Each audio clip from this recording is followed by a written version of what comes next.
Bismillahirrahmanirrahim. Assalamualaikum warahmatullahi wabarakatuh. Waalaikumsalam warahmatullahi wabarakatuh. Yang kami hormati Ibu Dr. Yayu Fauziah, MPDI, selaku dosen pengampu dari mata kuliah Al-Islam dan Kemuhammadiyahan. Kepada Bapak Ibu seperjuangan dalam program Magister Pendidikan Islam. Alhamdulillah di sore hari ini Allah masih memberikan kita kesempatan dan kesehatan untuk selalu menambah pengetahuan kita, ya, menambah ilmu kita. Yang insya Allah kali ini kami akan menyampaikan tentang filsafat Muhammadiyah. Baik Bapak Ibu semuanya, marilah kita mulai kuliah sore hari ini dengan bacaan basmalah bersama. Bismillahirrahmanirrahim. Alhamdulillah, mengapa kita akan mempresentasikan tentang filsafat Muhammadiyah. Berikut kami akan sampaikan latar belakang dari filsafat Muhammadiyah. Bapak Ibu semuanya, fenomena yang kita dapat saat ini di masyarakat yang banyak sekali ketidaksesuaian dengan syariat Islam, adanya khurafat, bid'ah, dan banyak sekali kesalahan dan pelencengan pengamalan agama di kalangan umat Islam. Dan ini menandai bahwa minimnya pemahaman yang benar tentang agama Islam itu sendiri. Hal ini akan menimbulkan sebuah kesalahan dalam beragama Islam.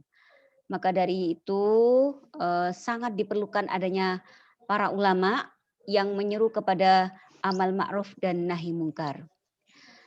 Berkaca pada banyaknya kemungkaran yang banyak dan merajalela, maka jumlah dai, jumlah ustadz tidak seimbang dengan jumlah masyarakat yang harus diberikan nasihat atau diberikan diseru, ya. Hal ini sangat diperlukan adanya sebuah organisasi atau pergerakan yang terorganisir yang secara berjamaah melakukan dakwah amar ma'ruf nahi mungkar.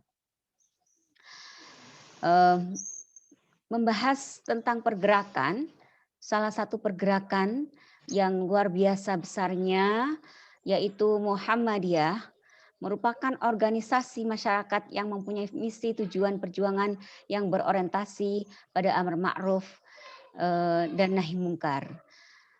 Seperti yang Allah sampaikan dalam surat Ali Imran ayat 110, kamu adalah umat yang terbaik yang dilahirkan untuk manusia, menyuruh kepada yang ma'ruf dan mencegah dari yang mungkar dan beriman kepada Allah.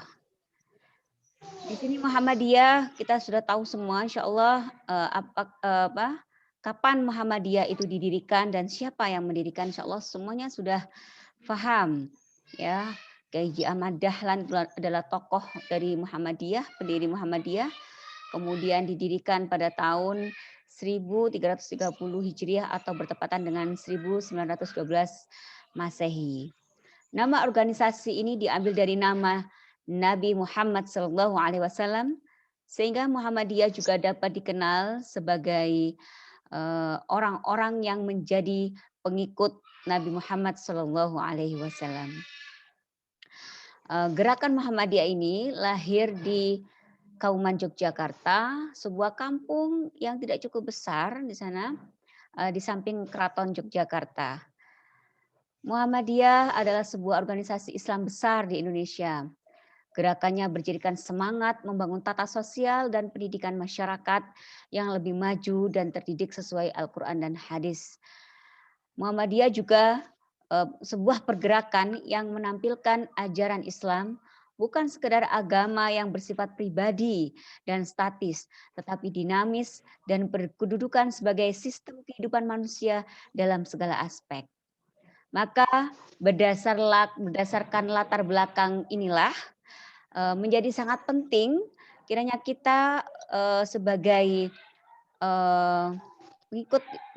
pengikut Nabi Muhammad atau aktivis dari gerakan Muhammadiyah khususnya dan masyarakat lain pada umumnya untuk kembali memahami tentang filsafat Muhammadiyah atau teori yang melandasi pemikiran organisasi itu.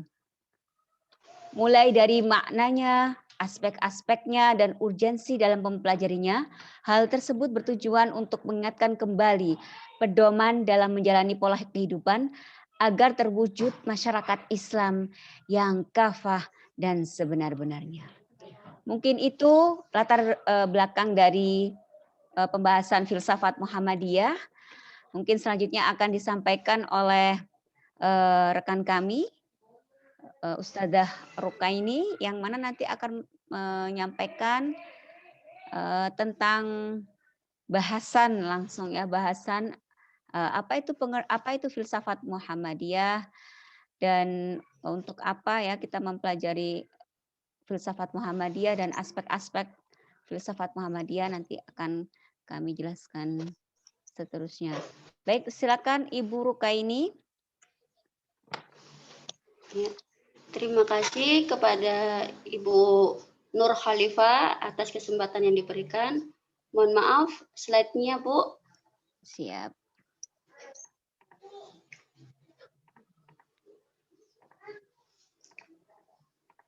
Oke.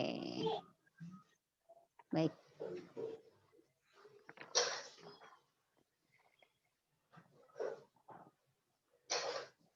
Jadi di sini saya akan mencoba untuk mempresentasikan, untuk menjelaskan tentang pengertian filsafat Muhammadiyah.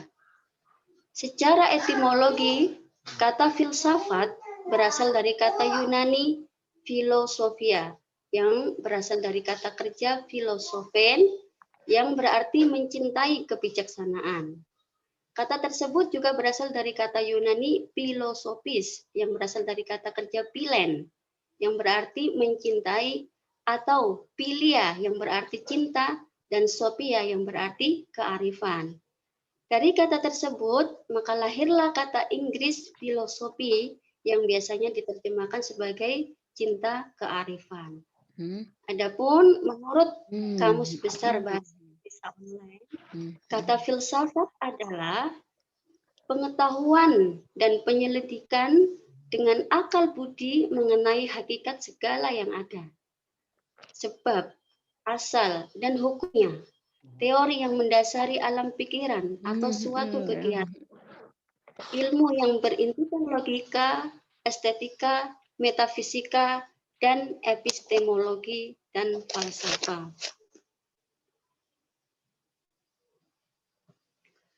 Kemudian berlanjut kepada pengertian filsafat Muhammadiyah itu sendiri adalah seperangkat nilai dan norma dasar yang bersumber dari Al-Quran dan As-Sunnah serta khazanah ilmu pengetahuan Islam yang dikembangkan dari pemikiran-pemikiran formal atau baku dalam organisasi Muhammadiyah sebagai pedoman segenap warga Muhammadiyah dalam menjalani pola kehidupan yang tercermin pada kepribadian, akhlak mulia, dan teladan yang baik untuk mencapai cita-cita dan tujuan terwujudnya masyarakat Islam yang sebenar-benarnya. Ini adalah pengertian dari filsafat Muhammadiyah. Maka filsafat Muhammadiyah adalah sebuah pedoman. Ya, kita bisa merangkumkan bahwa makna dari filsafat Muhammadiyah adalah sebuah pedoman yang bersumber dari Al-Quran dan hadis, yang mana terkandung di dalamnya seperangkat nilai dan dasar yang harus diketahui dan diamalkan isinya, tentunya untuk menjalani pola kehidupan agar terwujud manusia yang berkepribadian Islami secara kafah. Ia juga adalah sebuah nilai yang juga bersumber dari khazanah ilmu pengetahuan Islam yang dikembangkan dari pemikiran-pemikiran formal dalam organisasi Muhammadiyah. Jadi sumber dari pedoman ini adalah Al-Quran dan hadis, dan juga khazanah ilmu pengetahuan Islam yang dikembangkan dari pemikiran-pemikiran formal dalam organisasi Muhammadiyah. Maka filsafat Muhammadiyah mengajarkan dan mengarahkan warga Muhammadiyah serta masyarakat lainnya tentunya agar selalu mereka itu untuk berlaku di dalam segala aspek kehidupan dengan ketentuan nilai-nilai dan norma-norma yang sudah ditetapkan Muhammadiyah berdasarkan sumber Al-Quran dan hadis. Demikian yang bisa saya sampaikan tentang pengertian filsafat Muhammadiyah. Selanjutnya akan dipresentasikan oleh rekan kami yaitu Bu Nur Khalifah tentang aspek-aspek filsafat Muhammadiyah. Kepada Ibu Nur Khalifah kami persilakan. Baik, terima kasih Ibu Rukaini. Akan kami lanjutkan untuk sebenarnya ada beberapa aspek ya untuk filsafat Muhammadiyah. Di sini kami akan membahas untuk aspek filsafat Muhammadiyah itu ada 5 aspek. Yang pertama keagamaan, yang kedua politik, yang ketiga sosial budaya, yang keempat ekonomi, dan yang kelima ilmu pengetahuan dan teknologi.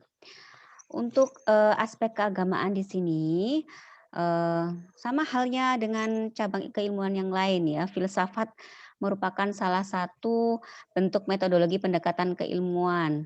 Seringkali dikaburkan dan diracukan dengan paham atau aliran-aliran filsafat tertentu seperti rasionalisme, eksistensialisme, pragmatisme, materialisme, spiritualisme, dan seterusnya yang berkembang sepanjang sejarah pemikiran filsafat. Nah, di sini untuk aspek keagamaan ada 3 ciri ya untuk filsafat sebagai pendekatan keilmuan agama itu ada 3 ciri. Yang pertama, kajian telaah dan penelitian filsafat itu selalu terarah kepada pencarian atau perumusan ide-ide dasar atau gagasan yang bersifat mendasar atau fundamental yang mengacu pada sebuah objek ya, persoalan yang sedang dikaji. Di sini untuk pemikiran fundamental biasanya bersifat umum, mendasar dan abstrak. Sekadar sebagai contoh, salah satunya adalah konsep atau pemikiran fundamental tentang Islam, Kristen, Katolik, Hindu, Buddha seperti itu nggih. Merupakan pemikiran yang bersifat fundamental ya, lebih umum, lebih mendasar atau lebih abstrak daripada Mu'tazilah yang ditujukan untuk Islam, Anglikan untuk Protestan, Mahayana untuk Buddha dan seterusnya. Yang kedua, untuk pendekatan keilmuan agama di sini filsafat aspek keagamaan yang kedua yaitu pengenalan atau pendalaman persoalan-persoalan dan isu-isu fundamental dapat membentuk cara berpikir dan bersifat kritis atau critical touch. Di sini pencarian esensi dan substansi melatih seseorang dan juga kelompok untuk tidak mudah terjebak dan terbelenggu oleh kepentingan historis kultural yang time responnya cuma temporal sesaat, betapapun berharganya nilai kepentingan tersebut. Yang ketiga, kajian pendekatan falsafati yang bersifat demikian diharapkan akan membentuk mentalitas atau cara berpikir dan kepribadian yang mengutamakan kebebasan intelektual sekaligus mempunyai sikap toleran terhadap berbagai pandangan dan kepercayaan yang berbeda serta terbebas dari dogmatisme dan fanatisme. Nah, ketiga prinsip tersebut dalam keagamaan, aspek keagamaan selalu mewarnai diskursus filsafat sebagai metodologi keilmuan yang khas. Corak pendekatan seperti itu yang membedakan dari corak pendekatan sosiologis, antropologis, dan lainnya. Oke, yang kedua ada di sini aspek sosial budaya. Oke. aspek sosial budaya di sini kita tahu bahwa ketika memahami Muhammadiyah pun ada beberapa dai ya yang menyampaikan dakwahnya dengan budaya. Nah, di sini untuk aspek sosial budaya Muhammadiyah eh, dalam menjalankan gerakannya di kehidupan manusia, di dalam pendidikan, kesehatan, sosial, seni budaya dan lainnya. Bapak Kiai Haji Ahmad Dahlan sebagai bapak pendiri menggunakan seni dalam dakwahnya. Ya, Masya Allah. Eh, ini tidak hanya pada Bapak Kiai Ahmad Dahlan, untuk beberapa wali songo juga menggunakan pendekatan dari seni budaya ya untuk mengajak para eh, mengajak manusia untuk mengarah pada amar ma'ruf nahi mungkar. Jadi di sini norma dan nilai yang harus dipegang teguh dalam menjalankan kegiatan seni budaya tidak menimbulkan atau merusak ya, tidak menimbulkan kerusakan atau fasad, bahaya atau mudarat ya di sini dan menjauhkan diri dari Allah. Jadi seninya tidak sampai membuat kerusakan keimanan seseorang. Oke, di sini ketika Muktamar Muhammadiyah di Banda Aceh ketika tahun 1995, Majelis Tarjih Muhammadiyah membahas masalah kebudayaan dan kesenian. Disinilah Majelis Tarjih Muhammadiyah mengeluarkan keputusan tentang kebudayaan dan kesenian. Karya seni hukumnya mubah atau boleh selama tidak mengarah dan mengakibatkan fasad atau kerusakan, doror atau bahaya, isyan atau kedurhakaan dan bait anillah atau menjauhi Allah. Jadi tidak mempunyai ciri tersebut. Oke, kita lanjutkan untuk aspek politik ya. Nah, aspek politik di sini eh, memang tidak terlepas ya untuk negeri kita ini jauh dari politik. Nah, politik di sini eh, tidak dimaknai secara apa? Secara kasat ya, tapi di sini adalah politik yang bisa mengajak eh, manusia untuk menguatkan keimanannya dan ketakwaannya kepada Allah. Nah, di sini untuk Muhammadiyah, organisasi Muhammadiyah yang menggunakan politiknya dalam eh, dakwah amar ma'ruf nahi mungkar, memilih dan memposisikan dirinya untuk terbebas dari afiliasi dengan kekuasaan Orsospol. Jadi di sini sebagaimana ditegaskan pada matan keyakinan dan cita-cita Muhammadiyah MKCHM tahun 1968 tidak mengisolasikan diri dari perkembangan politik yang memiliki implikasi langsung terhadap kehidupan umat, masyarakat, bangsa, dan negara. Ini merupakan tradisi tumbuh sejak Kongres Solo. Saat itu A.R. Fakhrudin, Ketua PP Muhammadiyah, menyatakan secara sederhana bahwa Muhammadiyah bukan organisasi politik, namun tidak buta politik. Nah, itu. Oke. Jadi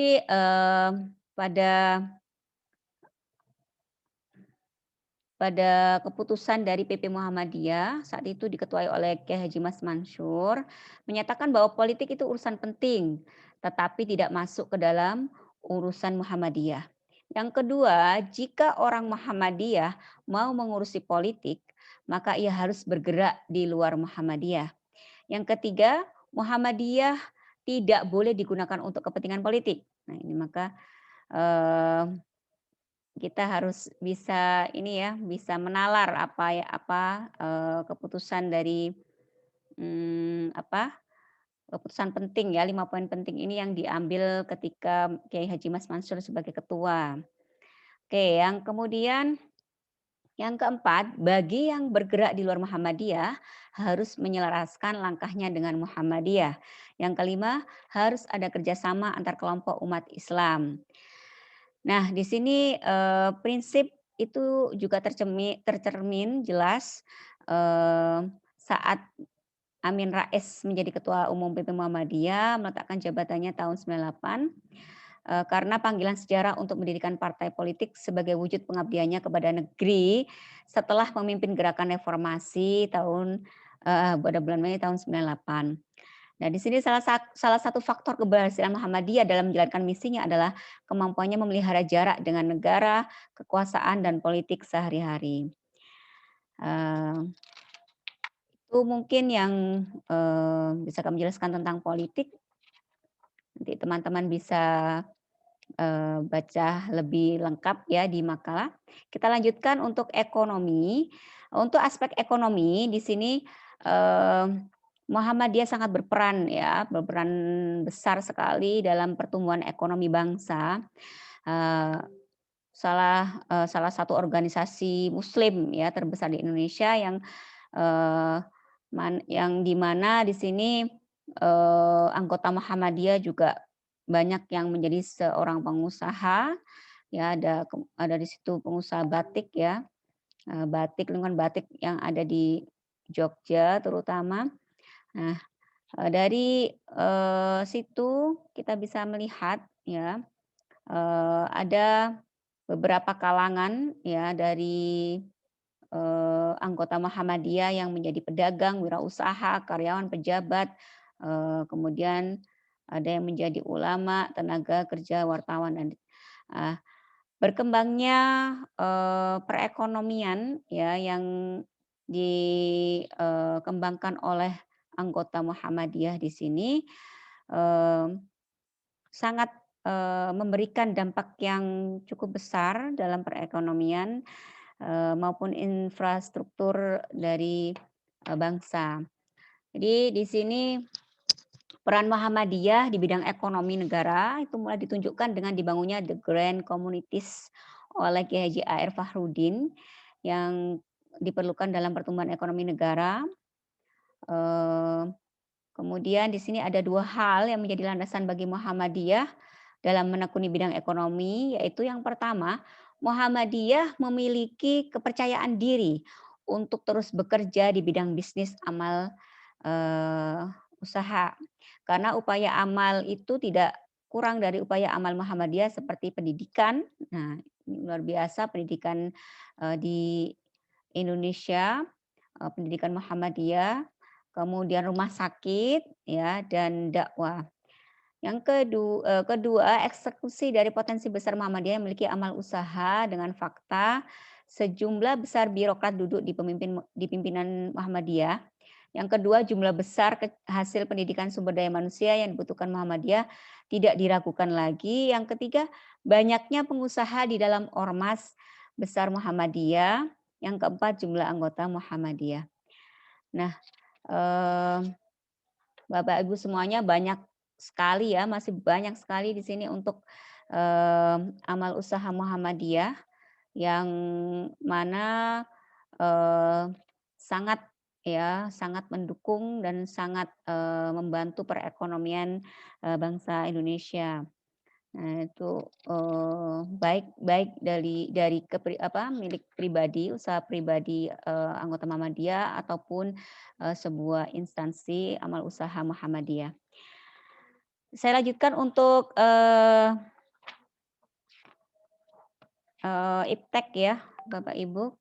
Untuk iptek di sini ilmu pengetahuan dan teknologi kita sudah tidak meragukan lagi ya untuk aspek ilmu pengetahuan dan teknologi dalam filsafat Muhammadiyah. Di sini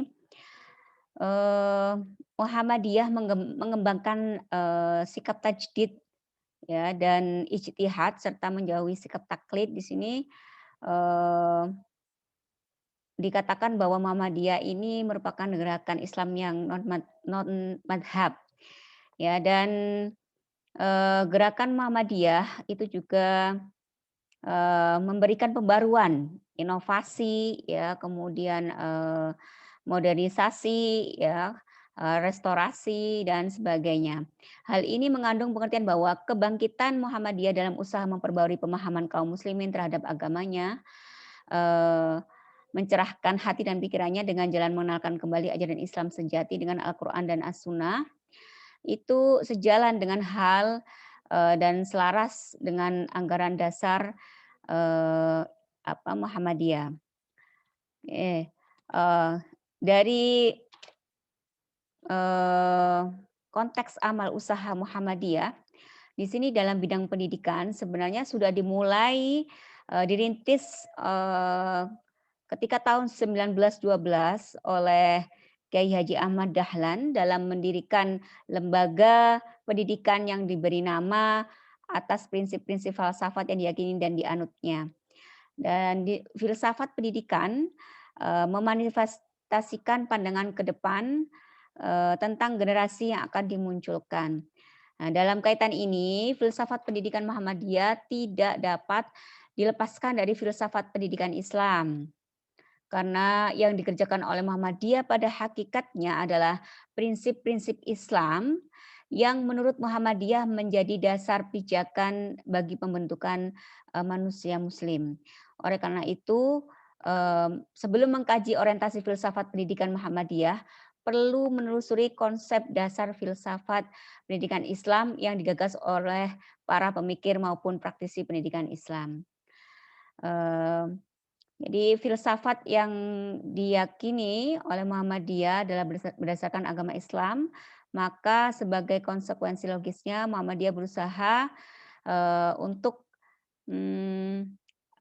melandaskan filsafat pendidikan Muhammadiyah atas prinsip-prinsip filsafat yang diyakini dan dianutnya. Oke, oleh karena itu sebelum mengkaji Muhammadiyah mengorientasikan filsafat pendidikan Muhammadiyah perlu menelusuri konsep dasar filsafat pendidikan Islam yang digagas oleh para pemikir maupun praktisi pendidikan Islam. Oke. Itu mungkin yang bisa kami sampaikan tentang aspek filsafat Muhammadiyah. Selanjutnya akan dijelaskan oleh Ibu Rukaini tentang relevansi dan signifikansi filsafat Muhammadiyah. Monggo Ibu Rukaini kami persilahkan. Ya, terima kasih. Coba kami jelaskan di sini tentang relevansi dan signifikansi filsafat Muhammadiyah. Apa itu relevansi? Relevansi adalah hubungan. Dan apa itu signifikansi? Signifikansi adalah pentingnya, kepentingan. Jadi di sini hubungan dan pentingnya filsafat Muhammadiyah. Adapun relevansi filsafat Muhammadiyah adalah sangat erat kaitannya dengan semua aspek kehidupan. Kenapa? Karena aspek kehidupan ini perlu sebuah pedoman. Jadi di sini ada hubungan yang sangat erat sekali kaitannya dengan filsafat Muhammadiyah ini dengan aspek-aspek kehidupan tersebut. Seperti itu. Kemudian signifikansi filsafat Muhammadiyah dalam mempelajari filsafat Muhammadiyah ini adalah menjadi sebuah keharusan. Kenapa? Karena warga Muhammadiyah dewasa ini memerlukan pedoman kehidupan yang bersifat panduan dan pengkayaan dalam menjalani berbagai kegiatan sehari-hari. Tuntunan ini didasarkan atas perkembangan situasi dan kondisi antara lain. Jadi situasi dan kondisi saat ini semakin menuntut untuk adanya sebuah pedoman yang mendasari kondisi-kondisi dan situasi-situasi ini. Di sini kita ada beberapa tuntunan yang didasarkan atas perkembangan situasi dan kondisi. Yang pertama adalah kepentingan akan adanya pedoman yang dijadikan acuan bagi segenap anggota Muhammadiyah sebagai penjabaran dan bagian dari keyakinan hidup Islami dalam Muhammadiyah yang menjadi amanat Tanwir Jakarta pada tahun 1992 yang lebih merupakan konsep filosofis. Jadi inilah pentingnya, salah satu pentingnya kenapa filsafat Muhammadiyah itu perlu diketahui dan dipahami. Yang kedua adalah adanya perubahan-perubahan sosial politik dalam kehidupan nasional di era reformasi yang menumbuhkan dinamika tinggi dalam kehidupan umat dan bangsa, serta hal ini mempengaruhi kehidupan Muhammadiyah yang mana memerlukan pedoman bagi warga dan pimpinan persyarikatan bagaimana menjalani kehidupan di tengah gelombang perubahan itu.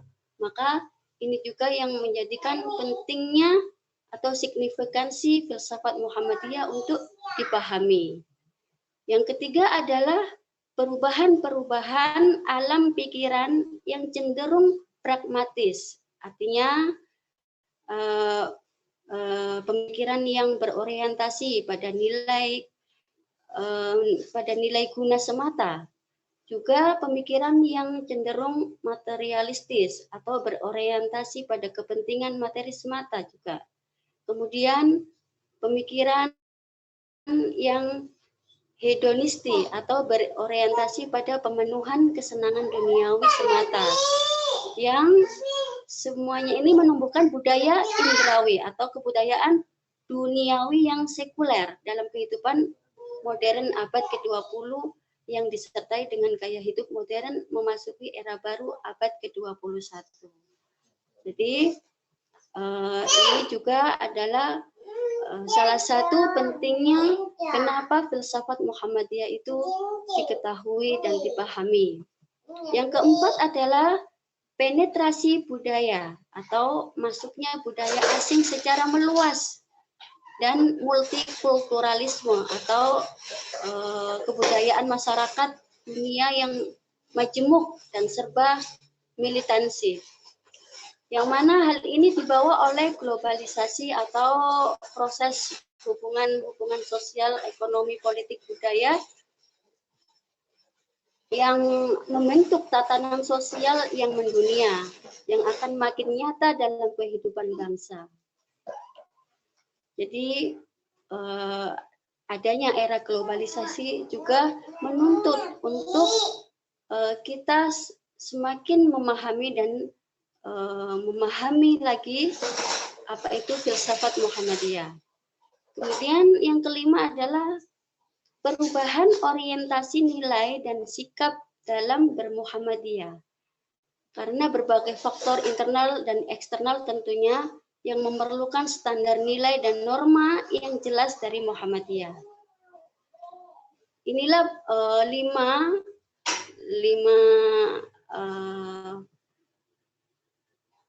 hal yang mana menjadikan kita untuk tertuntun untuk memahami filsafat Muhammadiyah.